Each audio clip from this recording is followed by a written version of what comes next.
Te damos la bienvenida al primer paso del método en el que vamos a practicar la gramática que pertenece a esta unidad del nivel 3 del A2 avanzado.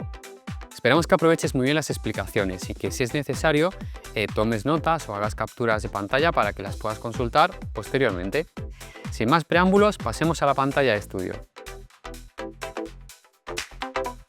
Unit 3. Conditional Simple Interrogative Form.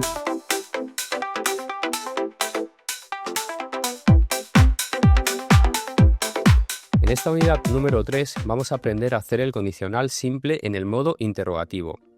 Y para ello, como siempre, queremos reconocer, cuando vemos la frase que queremos traducir al inglés, queremos reconocer el tiempo y la forma.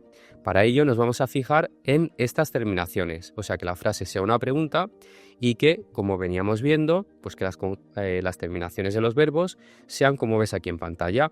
Ias, ian, íamos, ¿ok? Siempre fíjate en esa i que va acentuada, ¿ok?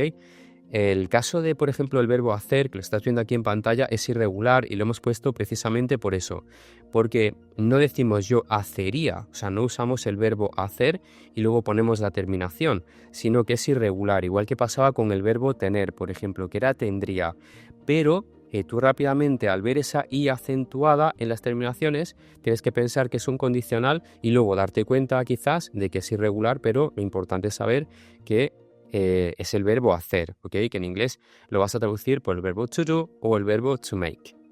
Y luego el verbo comprar, pues aquí sí que es regular, ves el verbo completo, terminado en ar, y luego le añades esas terminaciones que ves en pantalla de color rojo. Muy bien, lo importante cuando hayas llegado a la conclusión de que el verbo que quieres conjugar en inglés está en condicional interrogativo, es que hay que intercambiar el orden para poner would y luego el sujeto. Es decir, si en afirmativo decías you would go, tú irías, pues en interrogativo lo que haces es esas dos primeras palabras, lo que es el sujeto y el would, le das la vuelta. Y en lugar de you would go, dices would you go.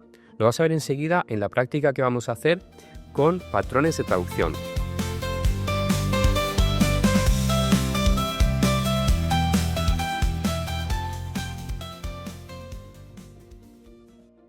La primera frase con la que vamos a practicar es ¿vendrías con nosotros? Ok, de nuevo aquí tenemos un verbo irregular, que es el verbo venir. En condicional no se dice venerías o venirías, ¿ok? Se dice vendrías. Igual que el verbo tener, decíamos tendrías, ¿ok? Pero tú al ver esa i acentuada ya rápidamente sabes que es condicional. Y como es una pregunta, lo que hemos aprendido es que hay que darle la vuelta al sujeto verbo y hay que poner el would delante y luego el sujeto. Por lo tanto, la traducción de esa frase sería would you come with us? Would you come with us? Ok, vamos a pasar a ver la siguiente, que sería ¿irías a Roma este fin de semana? En este caso el verbo ir sí que es un verbo regular, ¿ok? Porque tienes el verbo completo ir y luego la terminación del condicional. Condicional interrogativo, rápidamente tienes que recordar que es poner el would delante y el sujeto detrás. Muy bien, eso se diría, would you go to Rome this weekend? Would you go to Rome this weekend? Y estás viendo cómo irías, ponemos el would delante, would you, ¿ok? Would you go? Muy bien, pasemos al siguiente ejercicio, la siguiente frase que sería, ¿conducirías un camión? ¿Ok? ¿Cómo dirías eso? Piénsalo. Eso sería, would you drive a lorry, si fuera en británico, o truck, si fuera en inglés americano, ¿ok? Would you drive? De nuevo, si sabes que la frase está o el verbo está en condicional interrogativo, pones el would delante del sujeto. Would you drive a lorry or a truck? La siguiente frase dice, ¿escribiría ya un libro? ¿Cómo dirías eso? Eso sería, would you write a book?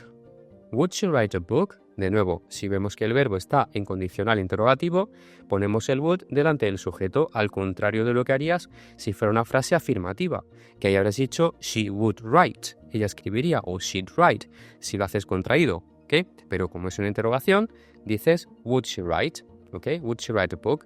Y finalmente vemos la frase ¿estarías de acuerdo? Recuerda que hablábamos del verbo estar de acuerdo desde el principio de este bloque, como el verbo to agree, ¿ok? No es to be agree, sino to agree. Por lo tanto, ¿estarías de acuerdo? Se dice, would you agree? Would you agree? Muy bien, con esto ya tienes todo lo que necesitas para poder traducir las frases en el condicional interrogativo.